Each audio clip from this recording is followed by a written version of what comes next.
Эта история произошла в марте 2016 года.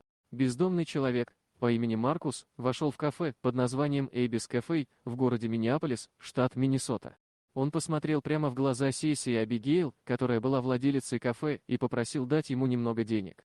«Почему ты не найдешь работу?» — спросила она его в ответ и добавила: «Ты же знаешь, что деньги не достаются просто так». На что бездомный ответил, что больше всего в жизни он хотел бы найти себе работу. Но из-за его судимости никто не хотел брать его на работу, поэтому ему приходилось жить на улице и попрошайничать. История Маркуса очень тронула Сессию, и она решила помочь несчастному человеку. Она очень много работает над тем, чтобы кафе приносило хоть какую-то прибыль, но у нее, к сожалению, не всегда это получается.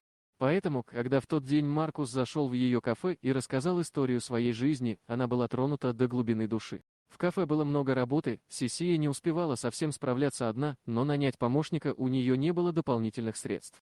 В этот день мне был очень нужен помощник, поэтому я ему сказала: «Ты хочешь работать? У меня есть для тебя работа». В его глазах я увидела, что он действительно хотел работать, а его улыбка растопила мое сердце. Он сказал: «Я буду работать за еду». Так что вот уже почти 2 недели он выходит на работу без опозданий и работает без каких-либо нареканий по 2 часа в день. Он выносит мусор, моет посуду и прочее. Когда я плачу ему за работу, угадайте, что он делает с деньгами? Он заказывает еду в моем кафе, он решил платить за еду, хотя я предлагала кормить его бесплатно. Он говорит, что, оплачивая еду, он знает, что работает, и это поднимает ему настроение.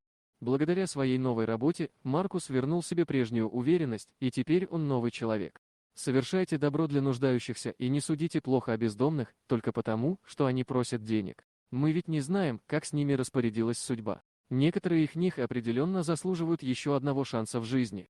Бог дал мне возможность жить не на улице и работать, так почему не помочь тому, у кого такой возможности нет? Дорогие друзья, если вам понравилось видео, поставьте лайк, а также подписывайтесь на канал, где найдете еще много интересного.